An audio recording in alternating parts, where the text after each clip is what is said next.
कौन था वो इलेक्शन कमीशन जिसने ये जो गहरा काला शीशा लगवा के फ्रॉड करने का प्लान किया था? वो एकदम तीनों की तिकड़ी थी, वो दुनिया जानती है। आज मैं नाम नहीं ले रहा हूँ जान के उनका, तो ये उन्होंने नाम ले दीजिए। राहुल जी उनसे नाराज हो गए थे, दुनिया जानती है। ये नाम नहीं ले रहा मैं, आप सब जानते हैं। आज मत ले नाम, क्योंकि मुद्दा भटक जाएगा फिर। तो उन्होंने सेट करके ईवीएम मोदी जी को जिताया था 2014 का भी चुनाव में। ये आपको बता रहा हूँ। उस आप हट जाए यहाँ से, हम जा रहे हैं, आप मत आ जाए, आप मत आ जाए, इतना ही रखें बस।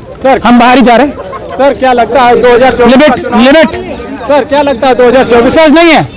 ईडी सीबीआई कोई गैंगस्टर्स नहीं है। चुनाव से पहले अभी 4 महीने बाकी है। एक तरफ ये कहा जा रहा है कि हम चुनाव वो लगा देंगे, आचार संहिता लगा देंगे, और दूसरी तरफ रेड करा रहे हैं। शर्म आती है। और पुलिस के जरिए रोका जा रहा है हमें। तो तब इसीलिए हम सुप्रीम कोर्ट के सामने ये बताने जाना था। आपने शिवराज सिंह साहब का नाम सुना है? किसी ने सुना है ना? वो मुख्यमंत्री थे, आज मुझे नाम याद दिलाना पड़ रहा है उनको। वो मोदी जी से बहुत बड़े नेता हैं। मामा जी की जो बात कर रहा हूँ ना, मोदी जी से बहुत बड़े नेता हैं वो। मोदी जी गुजरात से आते हैं। कितनी लोकसभा की सीटें हैं गुजरात में, मुझे बताएंगे आप? और मध्य प्रदेश में कितनी है पता है ना आप सब लोगों को? तो वो इतने बड़े नेता हैं, मोदी जी से बड़े नेता हैं। आज वो भीगी बिल्ली बन के क्यों चुप बैठ गए? क्योंकि मोदी जी और अमित शाह ने कहा है पीछे हटो, तुम्हारी क्या औकात है? वोट तो सारे हमने ईवीएम से लिए हैं, कौन हो तुम? और भगा दिया ना, आप चुप बैठे। वसुंधरा राजे सिंधिया जी कम बड़ी नेता हैं। मोदी जी जैसे कितने नेता अगर एक पल्ले में तोल लिया जाए तो वसुंधरा राजे सिंधिया जी के बराबर नहीं आएंगे मोदी जी कई नेता। चुपचाप बिठा दिया ना। क्या बोला? कौन से तुम्हारे नाम से वोट लिए, कौन से तुम्हारी मेहनत से वोट लिए? हमने ईवीएम से वोट लिए, चुप बैठ गई। उसी तरीके से रमन सिंह साहब कितने बड़े नेता हैं, मोदी जी से तो बड़े ही हैं, उनको भी चुप बिठा दिया ना। ये है ईवीएम की ताकत। आप उनकी बात करें, जिसको चाहा उसको जिताया, जिसको चाहा उसको हराया। ये है ईवीएम। चाहे वो बीजेपी, ये तो ऐसे लोग हैं जो अडवाणी जी को घर बिठा दिया। ये तो ऐसे लोग हैं जो मुरली मनोहर जोशी जी को घर बिठा दिया। ये ऐसे लोग हैं, ये निर्दयी लोग हैं। ये जो मनोवादी मानसिकता की गुजराती लॉबी है ना, ये सिर्फ अडानी की सगी है, ये अडवाणी जी की भी सगी नहीं है। कितना मिलता जुलता नाम है, तब भी सगी नहीं है। सर क्या मानते हैं जब 2014 का चुनाव हुआ था, जो बीजेपी को वोट मिली थी वो ईमानदारी वाली थी? ये उसमें एक बहुत बड़े नेता थे कांग्रेस में, वो आरएसएस के एजेंट थे। मोदी जी और ये अमित शाह के एकदम मिले हुए व्यक्ति थे। वो एकदम तीनों की तिकड़ी थी, वो दुनिया जानती है। आज मैं नाम नहीं ले रहा हूँ जान के उनका।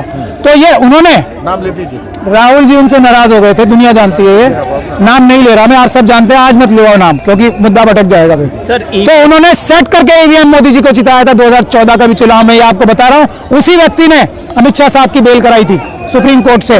उसी व्यक्ति ने पूरे 10 साल मोदी जी और अमित शाह जी को बचा के रखा था। उनके खिलाफ केस नहीं चलने दिया। एक ही व्यक्ति है जिम्मेदार। कभी नाम मैं बता चुका हूं पहले। आज नाम इल्जाम लगा रहे हो आप? हाँ? मरने हो जो तो मर चुके, अब के इल्जाम लगा रहे हो? नहीं, मैं इल्जाम की बात नहीं कर रहा हूँ। इल्जाम की बात नहीं है, तथ्य है।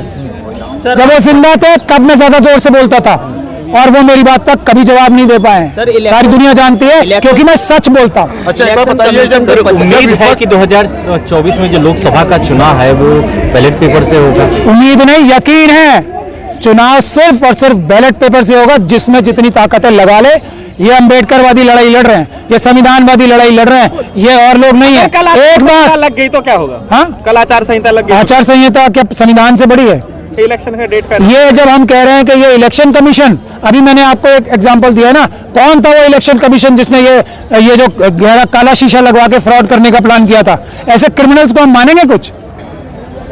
समझिए। और आज का इलेक्शन कमीशन मुझे लग रहा है ईमानदारी की तरफ बढ़ रहा है। उसने मना नहीं किया हमें। कल हम 50 जो लेने जा रहे थे, शायद तैयार रखी होंगी, तो अमित शाह साहब इतना डर गए कि उन्होंने हमें बाहर ही नहीं जाने दिया। कहीं कोई ईमानदार इलेक्शन कमीशन का ऑफिसर आके 50 छोड़ो एक भी अगर हमारे हाथ में दे दी तो अमित शाह साहब का तो सारा खेल ही बिगड़ जाएगा। 4 भी सीटें आनी मुश्किल पड़ जाएंगी। इसीलिए हुआ, इसीलिए पुलिस को आगे क्यों किया गया? कल आपको गिरफ्तार कर लिया गया था सर। इसलिए मुझसे डर के नहीं, ईवीएम से डर के। कहीं ईवीएम हमारे हाथ ना आ जाए। सब लोगों ने, अधिवक्ता और आम नागरिक हैं। आम नागरिक तो सब इलेक्शन जो पार्टी है ना, पॉलिटिकल पार्टीज, उनके भी मालिक हैं। पूरे देश के मालिक तो आम जनता ही है। जब मालिक आ गए, अभी तक कहीं पर किसी राजनेता ने नहीं धरना दिया और ना ही नहीं, आपको ऐसा शायद पता नहीं है ठीक से। राजनेताओं ने चिट्ठी लिखी है, सबने राजनेताओं ने सबने एक्शन लिया है। सर सुप्रीम राजनेता आप हट जाए यहाँ से, हम जा रहे हैं, आप मत आ जाए, इतना ही रखें बस। हम बाहर ही जा रहे हैं। सर क्या लगता है 2024 लिमिट सर क्या लगता है 2024 का चुनाव बैलेट पेपर पे हो सकता है? बिल्कुल 100% बैलेट पेपर से ही होगा। एक चीज और है, राजनेताओं की बात आपने की ना मुझसे, राजनेताओं की बात में एक बात और बता दूं आपको, जो ये कल ममता बनर्जी साहिबा के लोगों के ऊपर रेड हुई है, जो ये कल शरद पवार जी के लोगों के ऊपर रेड हुई है, ये उसी चीज से डर के, उसी चीज का दबाव बनाने के लिए हो रही है कि ईवीएम के खिलाफ सब सड़क पे ना आए। हम वकीलों की टीम गारंटी लेती है, हम किसी नेता के घर अब ऐसी नाजायज रेड, अब ऐसी क्रिमिनल रेड नहीं होने देंगे। हम गुजारिश करते हैं, हमें बताएं, हम आके रक्षा करेंगे। इस वक्त वकीलों की जिम्मेदारी है, हम हर एक राजनेता को, हर एक पॉलिटिकल पार्टी के नेता को इस जुल्म वाली, इस बेईमानी भरी रेड से बचाएंगे। ये हम वकील लोग वादा कर रहे हैं आप लोगों से। मैं चाहता हूं कि हमें बुलाएं जब किसी के घर ईडी की रेड होती है, हम साबित करेंगे, जैसे हमने अपनी रेड के साथ टाइम साबित किया था कि ये इलीगल रेड है, हमने वापस मुकदमा करा रखा है। उसी तरीके से जितनी भी रेड्स हो रही हैं, जितनी भी रेड्स हो रही है, ये अपराध है, उसमें कानून का पालन नहीं करती है ईडी। और ईडी के खिलाफ मैं कहता हूं कि ये मुकदमे दर्ज होने चाहिए, क्योंकि वो निष्पक्ष रूप से रेड नहीं कर रहे हैं। एक भी बीजेपी वाले के खिलाफ रेड नहीं की, और जो व्यक्ति पकड़ा जाता है और बीजेपी ज्वाइन कर लेता है, उसके खिलाफ ईडी केस बंद कर देती है। ईडी क्रिमिनल है सर, आप लोग क्रिमिनल ईडी है ये। दरअसल ये आज कयास लगाए जा रहे हैं कि जितने भी इंडिया गठबंधन के बड़े बड़े नेता हैं, उन सबको चुनाव से पहले ही नजरबंद कर दिया जाएगा। मैं कह रहा हूं ना, ये वकीलों की जिम्मेदारी है, हम जिम्मेदारी लेते हैं। हम लोग आके ढाल बन के खड़े होंगे। ये चुनाव से पहले ये धांधली, बदमाशी जो ईडी के माध्यम से हो रही है, नहीं करने दी जाएगी। ये ईवीएम के माध्यम से बदमाशी नहीं कर, ईवीएम कोई बदमाशी करने का, ईडी कोई बदमाशी का अड्डा नहीं है, ईडी कोई गैंगस्टर्स नहीं है, ईडी सीबीआई कोई गैंगस्टर्स नहीं है। चुनाव से पहले अभी 4 महीने बाकी है। एक तरफ ये कहा जा रहा है कि हम चुनाव वो लगा देंगे, आचार संहिता लगा देंगे, और दूसरी तरफ रेड करा रहे हैं। शर्म आती है? हम लोग वकील ढाल बन के खड़े होंगे। हम आह्वान करते हैं, जिस भी ऑपोजिशन के नेता के घर या उसके किसी कार्यकर्ता के घर इलेक्शन से पहले रेड होती है, तो हमें बुलाएं, हम आएंगे, हम रोकेंगे ये क्रिमिनल रेड्स, हम ये क्रिमिनल्स की रेड्स रोकेंगे। हम आह्वान करते हैं सब ऑपोजिशन की पॉलिटिकल पार्टी से, वकील जिम्मेदारी लेते हैं, हम लोग आएंगे और इन क्रिमिनल्स एजेंसीज को रोकेंगे। सुप्रीम कोर्ट का घेराव की जो बात की है सर, यहाँ से ऐलान किया है, क्यों सुप्रीम कोर्ट का आप लोग क्यों घेराव नहीं कर रहे हैं? हम घेराव नहीं कर रहे हैं। हमने कल की डेट में यह साबित कर दिया था कि इलेक्शन कमीशन शायद वोटिंग मशीन देने के लिए तैयार हो जाए, क्योंकि वहां भी शायद कुछ ईमानदार लोग मौजूद हैं।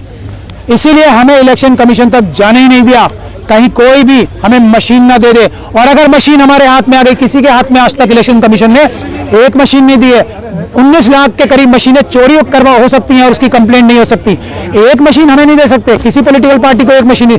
तो कल हमने ये साबित कर दिया था कि इतना बड़ा धोखा, इतना बड़ा घोटाला हो रहा है और पुलिस के जरिए रोका जा रहा है हमें। तो तब इसीलिए हम सुप्रीम कोर्ट के सामने ये बताने जाना चाहते हैं कि 15 तारीख को हम ये सिर्फ जन भावना सुप्रीम कोर्ट को बताने जाते हैं। पूरा देश, आप जो हमारे जितने बयान आ रहे हैं, जितने हमारे स्टेटमेंट्स आ रहे हैं, उसमें देख लीजिए। मैं आप सब लोगों से गुजारिश करता हूं, आप जाके सब लोग कमेंट्स देख लें। उसमें 95% से ज्यादा लोग, 95% से ज्यादा लोग हमारे साथ खड़े हैं, ईवीएम के खिलाफ, पेपर बैलेट के समर्थन में खड़े हैं। ये 5% लोग वो हैं जो उनकी पेड टीम है, ये वो हैं जो उनके 2 रुपए वाले या 1 रुपए वाले, या हो सकता है क्योंकि पैसे ज्यादा खर्च करने का समय आ गया इलेक्शन से पहले, और महंगे पैसे देके जो उन्होंने अपनी टीम्स लगा रखी हैं मीडिया मैनेज करने के लिए, वो सिर्फ वो लोग हैं। अदरवाइज इस देश में सिर्फ वही पेपर बैलेट का विरोध करेगा जो धांधली करना चाहता है चुनाव में, जो चुनाव में धोखा करना चाहता है। सर, बीजेपी कहती है कि जहां हम जीतते हैं वहां बोलते हैं विपक्षी की हम ईवीएम में चोरी की है, लेकिन जहां विपक्षी जीतती है वहां क्यों नहीं होती चोरी? हम लोग देश की जनता है ना, हम कह रहे हैं इलेक्शन जहां से भी होगा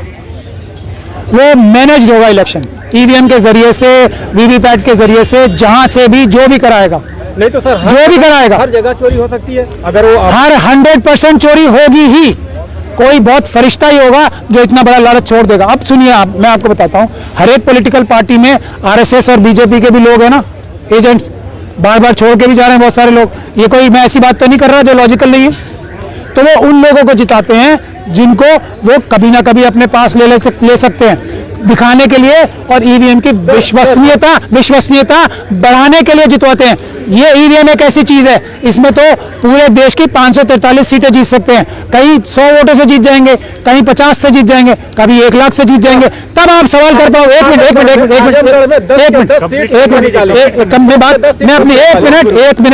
मिनट पहले मैं अपनी सवाल, मैं भाग नहीं रहा हूं, मैं मोदी जी की तरह नहीं हूं जो आप लोगों को फेस नहीं करूंगा। मैं पहली बात ये बोलता हूं, जर्नलिस्ट को मैं उसको मानता हूं जो सामने खड़ा है व्यक्ति उससे सबसे कड़वा सवाल पूछे।